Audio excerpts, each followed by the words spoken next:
Hello and welcome to my dental hygiene school experience. My name is Dax Ska, and each episode I'm going to share my own experience of dental hygiene school. The highs, the lows, the funny, and the real.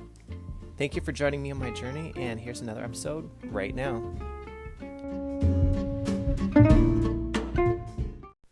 What's up, dental nerds? This is Dax Ska, dental assistant, dental hygiene student, and future hygienist, and welcome to my dental hygiene school experience. This is the number one show in dental hygiene school podcasts. Okay, I just made that up, but I still think it's worth mentioning. Anyway, this is episode 22, and first of all, I just want to express my appreciation to my listeners. I'm very grateful for every single one of you. Shout out to Kayla. Kayla is one of my amazing classmates, and hey Kayla, thank you for listening. And I've been doing this for over a year now, so I don't know, and I always like to be thankful for everyone who's listening. So in this episode, I'm going to talk about what I learned in my first year of dental hygiene school, and just share some stuff. So why don't I just jump right into it?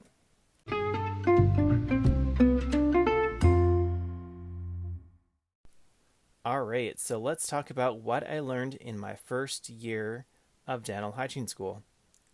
And why don't we just jump right into it? Number 1, you have to learn how to learn the class. And what I mean by that is each class you have to take a different approach. And while that may seem obvious that you need to do that, I think there's some level of thinking, some way of thinking that your mind has to find, get into your groove for a certain class. So the way you approach your perio class is going to be completely different than the way you approach your head and neck anatomy class. And I noticed that in first semester, the classes were pretty basic. I don't want to say basic, actually. We had a lot of prereq classes, so some of the stuff I had already learned about before, so you kind of already know the stuff, and learning a bit more is just adding on to what you already know. But when you're learning classes where you don't have prior knowledge, even as a dental assistant, like perio, a lot of dental assistants don't know the deep knowledge of perio that a dental hygienist would. And that's not their fault, it's just that we're not taught it in school, and even if you work with a dentist that does perio, I feel like you don't get as much knowledge as you would as a dental hygienist. Anyway, so you have to find your groove, and I know for me when I was in head and neck anatomy, it took me a few weeks, probably like 3 or 4 weeks really, to find my groove in that class. I just know I was tired from semester 1, so jumping into semester 2 right away, I wasn't very motivated to learn anything new, which is kind of silly because, it's 2 years of nonstop learning, so should be expected. And I think also because I just taken anatomy and physiology, which focuses on the whole body, I thought that a lot of that would be building on what I already learned. And I didn't really find that to be the case because you're getting a lot more detailed, focusing on a much smaller region. And I guess I thought I could just skate on the information I already learned. But anyway, once I found my groove, the class was much easier. And then again, going into semester 3, there was a few classes where it took me a while to find my groove. But the thing is, I passed the classes, and there's a journey that happens with each class, but you get there. So I think the most important thing is never giving up. But you have to learn how to learn the class. So you just have to take a step back when you start the semester and realize that you're going to have to take a different approach for each class. And that's all I'm going to say about that. Number 2, you can be good in theory, but practical skills may be challenging, or vice versa. So what I mean by that is you can learn all the knowledge about one thing, but then when it comes to applying your skills to clinic, let's say, it can be challenging. And yeah, the thought of it may be overwhelming because you're like, oh, this is like real time. You're not studying it to put back on a test or to answer questions on a test. This is actually doing it. So um, give yourself a break because it takes time. You may be more naturally gifted in one area, but that doesn't mean you're not going to be struggling in another area. So you kind of have to allow the different parts of your knowledge to catch up and your skills to catch up. And the reason why you are in school is to learn all this information, all these skills, because if you already knew it, you wouldn't be in school. So there you go. Let me move on to the next one. Something I noticed about clinic is that when you see patients, your main priority isn't really patient care. I feel like when you work in the dental field, it definitely is, and I've experienced that for myself. But I feel like in my situation at my school, I'm required to find my own patients, and I have a certain number of requirements to meet each semester. So if a patient doesn't meet those requirements for me, I'm not really motivated to help them. However, you are still required to make sure the patient gets care. So, because that could count as patient abandonment, and that's a very real thing that some offices do out there.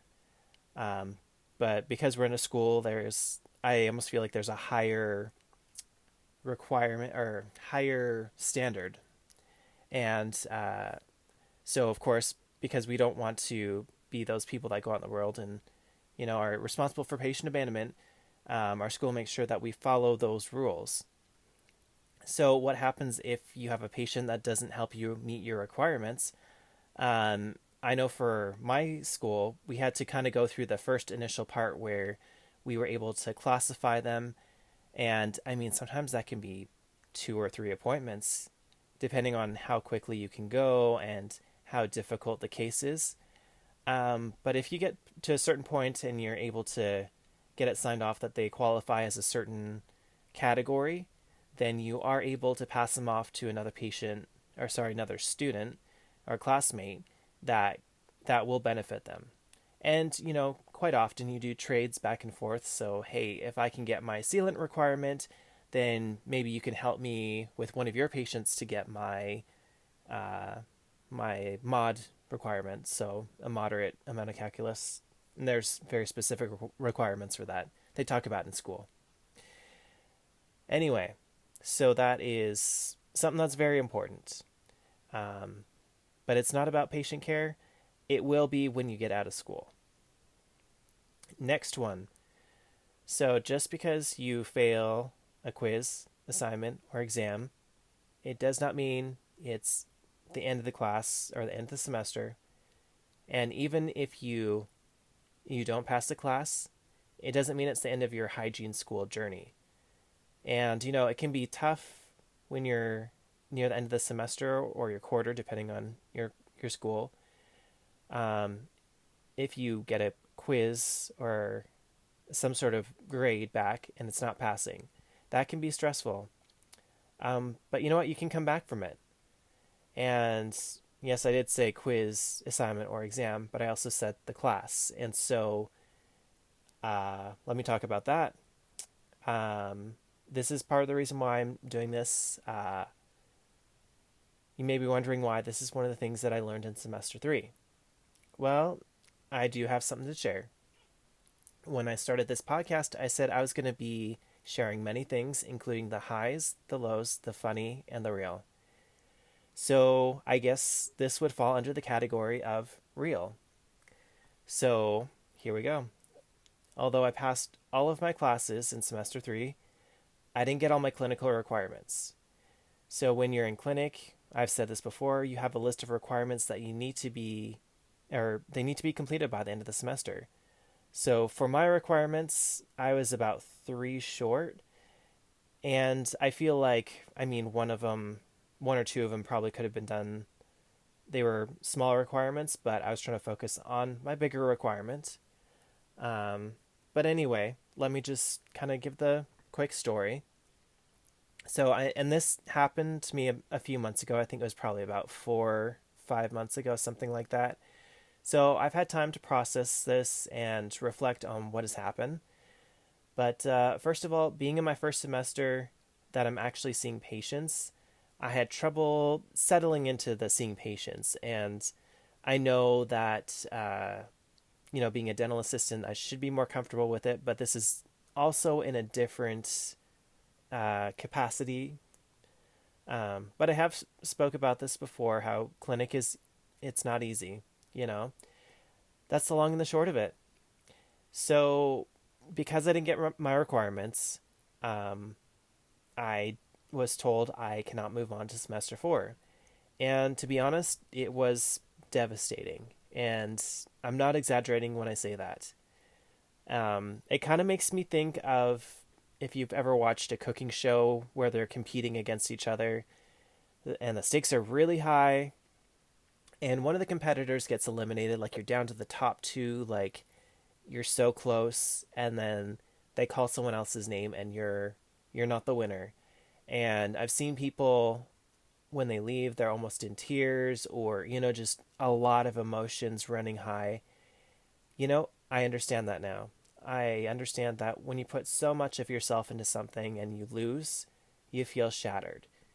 And yeah, I mean that's really how I felt. And the toughest part I think was when I so basically I had my clinic session, and this was the last day of the semester, and I had I basically knew before I even talked to any of the instructors that I was not passing that semester.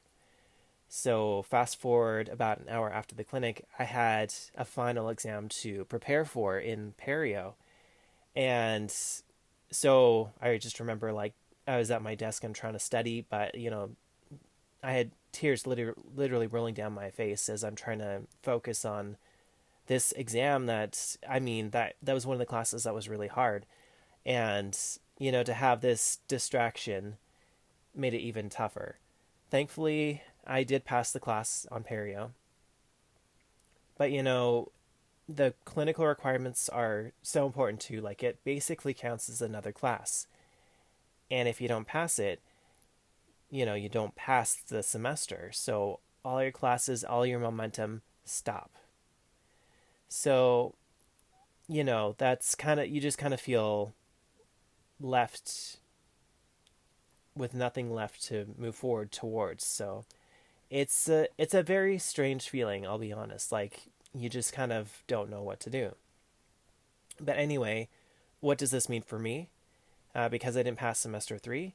Well, so at the uh, at the end of semester 3, we knew that there was one spot open in the next cohort, but there were two other classmates in my cohort going for that spot. So there's three of us competing for one spot.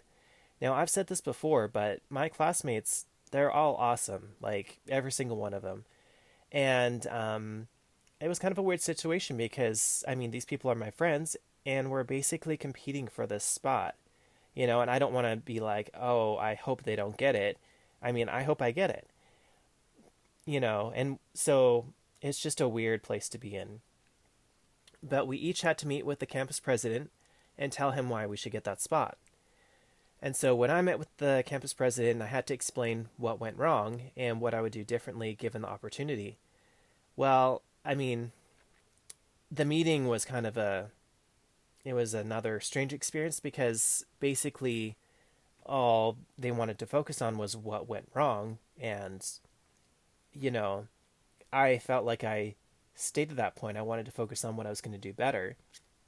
So it was a really tough meeting, and I had a chance to speak with my other classmates that were also competing for the spot, and they're like, "How did yours go?" And it's like, "It didn't go that great." And they're like, "Yeah, mine didn't go great either." So we were all kind of in the same boat.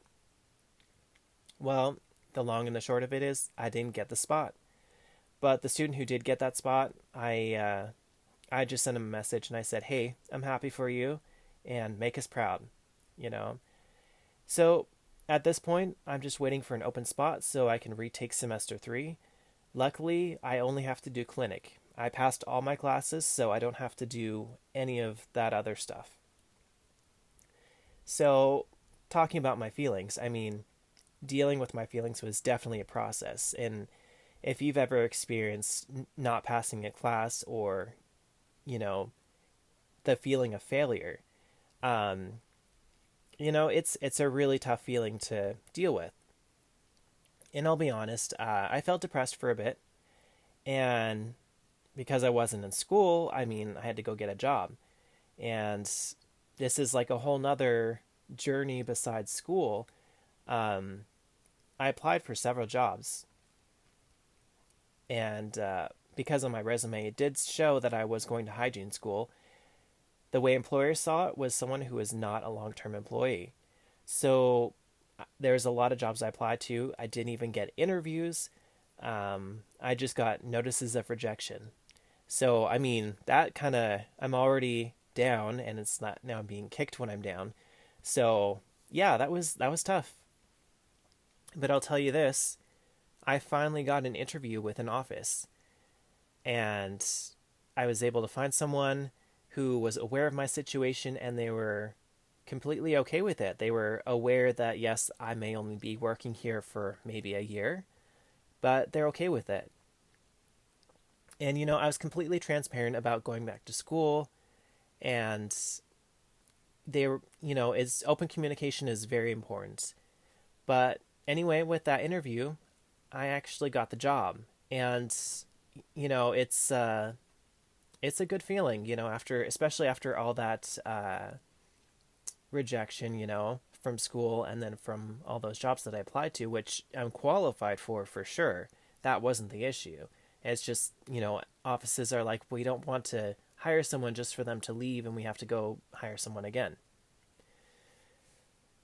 I was looking for a job when I was on my job hunt where I could use the information that I learned in my first year of hygiene school. I mean, it makes sense. You want to keep the information fresh.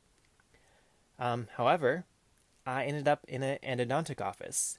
And if you're not too familiar with the dental field, there's very little crossover. It's root canals all day, every day. And honestly, as a dental assistant, I got away with not learning hardly anything about endo. Now, I have to learn everything about it. So, in my first month and a half, probably 2 months, there was a lot of learning, and I basically felt like I was in school again. So, definitely working my brain. But it's keeping my mind sharp, so that's good.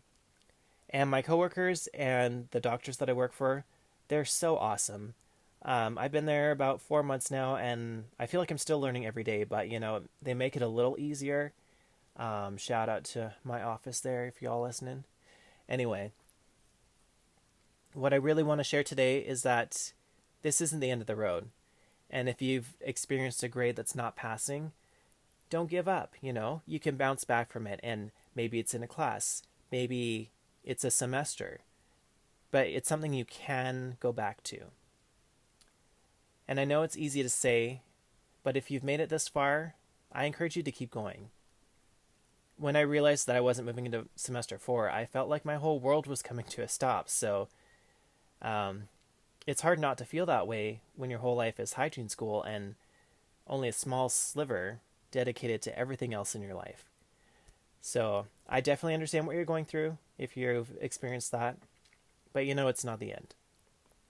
Just remember that this doesn't define you as a person, and I know that sounds cliche, but not passing a class doesn't mean failure. If you have a passion for the dental field, don't let this setback stop you from reaching your goal. And here's what I think about. I may be out of school right now, but that does not mean I'm out of the program. And my journey will continue, and I will see my graduation day where I will collect that diploma.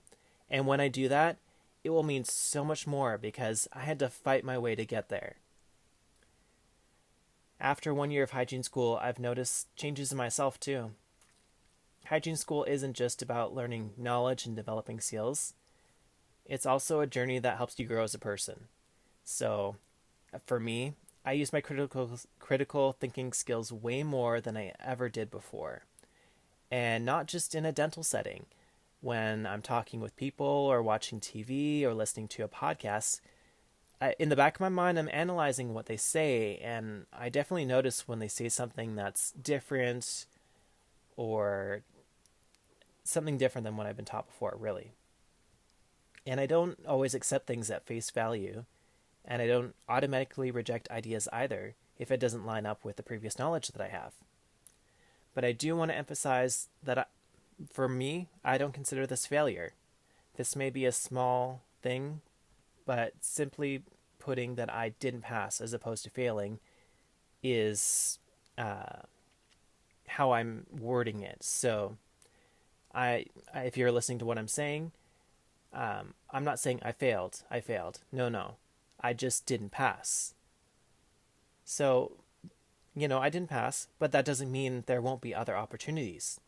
And yes, it sucks that I'll no longer be with my cohort and that my graduation date will be at least a year later than I was planning. And I'll even have to pay more in tuition. There are so many negatives that I could easily think of. But really, my goal has never changed. I'm still going to graduate. I'm still going to become a dental hygienist. But right now, I'm on a little detour. And the office I'm working in now is just awesome. I'm learning new things, and it's still helping me toward my goal. And during this time, I'm slowly reviewing the information from lectures from my first 3 semesters. I want the information to stay fresh, because when I'm back seeing patients, I will be expected to know that all the information like I mastered it yesterday, like I'm an expert.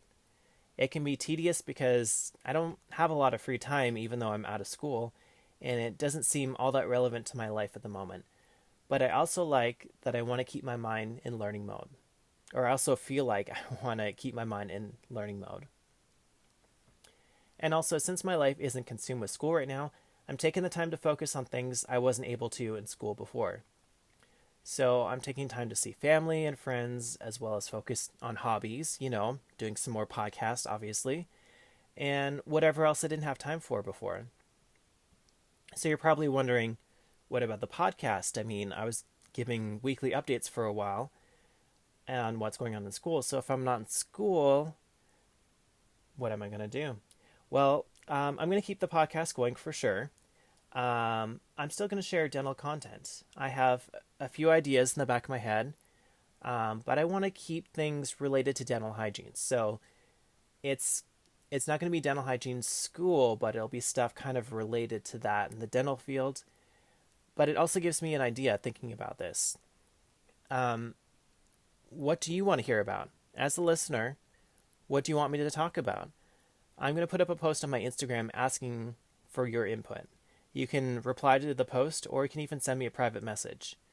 And in case you're not following me on Instagram, my handle is at dachska.dental. And I'll put that in the show notes. dachska.dental. All right, well, I want to thank you all for listening. This has been probably my most real episode so far. But I still want you to keep it real. Until next time, I'm Dax Ska, and you've been listening to my dental hygiene school experience.